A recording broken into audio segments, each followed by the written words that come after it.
Praise the Lord. ஆண்டவராகிய இயேசு கிறிஸ்துவின் இனிய நாமத்தில் அன்பின் வாழ்த்துக்களை தெரிவித்துக் கொள்கிறேன். இன்றைக்கு நம்ம வேதத்தில் பார்க்க போகிற மிக மிக முக்கியமான ஒரு சத்தியம் என்ன என்றால், பிசாசு என்பவன் யார், அவன் எப்படி உருவானான், இதை தான் இன்றைக்கு நம்ம வேதத்தின் மூலியமாக பார்க்க போகிறோம். இன்றைக்கு நாம் வாழ்கிற இந்த உலகத்தில் எங்கே பார்த்தாலும் செய்வினை, பில்லிசூனியம், மாந்திரிகம் என்ற பிரச்சனைகளை ஜனங்கள் இன்றைக்கு சிக்கி தவித்து கொண்டிருக்கிறாங்க. இன்றைக்கு இப்பேற்பட்ட கட்டுகளிலிருந்து நான் எப்படி விடுதலையாக முடியும்? பிசாசு என் குடும்பத்தில் அலைக்கழிக்கிறானே, என் குடும்பத்தில் சமாதானம் இல்லையே, நிம்மதி இல்லையே என்று அநேக பிசாசை ஒரு பெரிய காரியமாய் பார்க்குறாங்க. ஆனால் இன்றைக்கு இந்த பிசாசானவன் எப்படி உருவாக்கப்பட்டான் என்று தான் வேதத்தில் நாம் பார்க்க போகிறோம். வாசியுங்கள். 1 யோவான் 3ஆம் அதிகாரம் 8ஆம் வசனம் சொல்கிறது, பிசாசின் கிரியைகளை அழிக்கும்படிக்கே தேவகுமாரன் வெளிப்பட்டார். இயேசு கிறிஸ்து இந்த பூமிக்கு வந்ததின் நோக்கமே பிசாசின் கிரியைகளை, அவனுடைய முற்று எல்லா செயல்களை அழிக்கும்படியாக தான் இயேசு இந்த பூமிக்கு வந்து மனிதனாய் பிறந்தார். அப்போ பிசாசு என்பவன் யார், அவன் எப்படி உருவானான்? இன்னைக்கு பார்த்தீங்கன்னா நிறைய பேர் ஜனங்க பிசாசை பார்த்து பயப்படுறாங்க. அவன் சினிமாவில் வர மாதிரி கண்ணை உருட்டிக்கிட்டு வாக்கை நீட்டிக்கிட்டு பயங்கரமாக வந்து நிற்பானோ, அப்படி செய்வானோ இப்படி செய்வானோன்னு சொல்லிட்டு பிசாசை ஒரு பெரிய காரியமாக பார்க்குறாங்க. ஆனால் அவன் எப்படி வேதாகமத்தில் அவன் எப்படி உருவானான் என்று தெளிவாக சத்தியம் சொல்கிறது. பரலோகத்தில் பார்த்தீங்கன்னா 3 வித கூட்டங்கள் இருக்கிறது. இப்போது நம்ம ஆதியாகமம் 1ஆம் அதிகாரத்தில் வாசிக்கிறோம், ஆதியிலே தேவன் வானத்தையும் பூமியும் சிருஷ்டித்தார். அடுத்த 2ஆம் வசனம் சொல்லுது, பூமியானது ஒழுங்கின்மையும் வெறுமையுமாய் மாற்றப்பட்டது.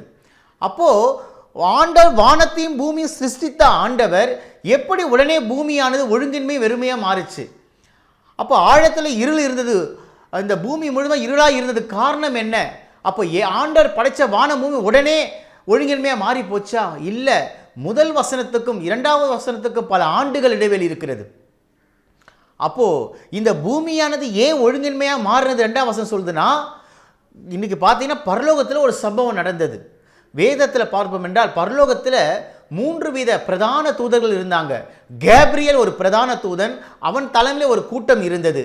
இந்த கேப்ரியலுக்கு தேவனுடைய வார்த்தையை சொல்வதுதான் வேலையாக இருந்தது. நீங்கள் பார்த்தீங்க வேதத்தில் தானியேல் தீர்க்கதரிசி, தானியேல் ஜெபிக்கும் பொழுது 21 நாள் பதிலை கொண்டு வந்து சேர்த்தவன் இந்த தானியேல் தான். அடுத்தது பார்க்க மரியாள் வீட்டில் இருக்கும்பொழுது, கிருபை பெற்றவளே நீ ஒரு குமாரனை பெறுவாய் என்று சொன்னது இந்த கேப்ரியல் தான். இந்த கேப்ரியல் தலைமையில் ஒரு கூட்டமே இருந்தது தூதர்கள். இவங்களுக்கு என்ன வேலை என்றால் தேவனுடைய வார்த்தையை சொல்வது தான் இவர்களுக்கு வேலை. அடுத்தது ஒரு பிரதான தூதன் இருந்தான், மிகாவேல். இவருடைய வேலை என்னன்னு பார்த்தீங்கன்னா, தேவன் யுத்தம் செய்கிற வேலை, பாதுகாக்கிற வேலை. இன்றைக்கும் சில குடும்பங்களில் வீட்டு வாசலில் ஒரு ஃபோட்டோ மாட்டியிருப்பாங்க. அந்த மைக்கேல் அவர் தான் பாதுகாப்பல்னு சொல்லி இன்றைக்கி இருக்காங்க. ஆனால் அவங்கள வணக்கத்துக்குரியவங்களில் நமக்கு பணிவிடையை அவங்கள தேவன் வைத்திருக்கிறார். ஆனால் இந்த மிகாவேல் தலைமையில் ஒரு கூட்டம் இருந்தது, இவங்களுக்கு யுத்தம் செய்கிற வேலை. 3வது பார்க்கிறோம், இதுதான் மிக மிக முக்கியமான இந்த தேவதூதன் தான். வேதாகமத்தில், தமிழ் வேதாகமத்தில் கேருப் என்று எழுதப்பட்டிருக்கிறது. ஆங்கில வேதாகமத்தில் லூசிபர் என்ற பெயரோடு விளங்கப்பட்டிருக்கிறது. அப்போ இந்த லூசிபருடைய வேலை என்ன பார்த்தீங்கன்னா, தேவனை ஆராதிக்கிற வேலை, வர்ஷிப் பண்ணணும், மகிமைப்படுத்தணும், தேவனை உயர்த்தணும், நல்லா ஆராதிக்கிற வேலை. இவன் தலையில் ஒரு கூட்டம் இருந்தது. இதுதான் மிக மிக முக்கியமான ஒரு தேவ தூதன். இந்த தூதனை குறித்து வேதத்தில் நம்ம பார்ப்போம் என்றால், ஏசாயா 14ஆம் அதிகாரம் 11ஆம் வசனத்திலிருந்து 13 வரை நீங்கள் படித்து பார்த்தீங்கன்னா இந்த தேவ தூதனை குறித்து விவரமாக எழுதப்பட்டிருக்குது. அடுத்தது பார்க்குற எசேக்கியேல் 28ஆம் அதிகாரம் 12லேருந்து 15 வாசித்து பார்த்தீங்கன்னா, இவனை பார்த்தீங்கன்னா ஆண்டவர் பூரண அழகுள்ளவனாய், ஞானம் நிறைந்தவனாய், இவனுக்கு ஆண்டவர் பல வரங்களை கொடுத்திருந்தார், வல்லமைகளை கொடுத்திருந்தார். இவன் சிறகை விரிக்கும் பொழுதே அவனுடைய சிறகுகள் அவ்வளோ ஒரு இன்ஸ்ட்ருமெண்ட்டுகள், மியூசிக்கல் அவ்வளோ அழகாக இருந்தன. அவனை பார்த்தீங்கன்னா ஆண்டவர் ரத்தின கற்களினால், மாணிக்கம், எஸ்பி போன்ற பலவித கற்களினால் ஆண்டவர் அவனை அலங்கரித்து ஞானத்தினால் நிறைந்தவனாய் ஆண்டவர் படைத்திருந்தார். பூரண அழகுள்ளவன், ஆண்டவரை ஆராதிக்கும்படி தெரிந்து கொள்ளப்பட்டவன் தான் இந்த தேவதூதன். அப்பொழுது பார்த்தீங்கன்னா நல்லா கவனிங்க, வேதத்தில் பாவத்தில் விழுந்தவன் கூட தேவன் தூக்கி விடுவார். ஆனால் ஒரு மனிதன் பெருமையில் விழுந்தவனை ஆண்டவரால் தூக்கவே முடியாது. ஏனென்றால் பெருமை உள்ளவனுக்கு தேவன் எதிர்த்து நிற்கிறார், தாழ்மை உள்ளவனுக்கு கர்த்தர் கிருபை அளிக்கிறார். இந்த தேவ தூதன் வாழ்க்கையில் பார்த்தீங்கன்னா பெருமை என்று வந்தது. தனக்கு மேலாக, தேவனுக்கு மேலாக நான் உயர்த்தப்பட்டு நான் தேவனை எல்லாரும் என்ன ஆராதிக்க வேண்டும் என்ற எண்ணம் உருவான உடனே ஆண்டவர் இந்த லூசிபரையும் இவனோடு கூட சேர்ந்த கூட்டத்தையும் ஆண்டவர் கீழே தள்ளினார், பரலோகத்தை விட்டு தள்ளினார். அவ்வளவு தேவ தூதர்களும் 330 தேவ தூதர்களும் இந்த லூசிபரோடு கூட வந்து பூமியில் வந்து விழுந்து போனாங்க.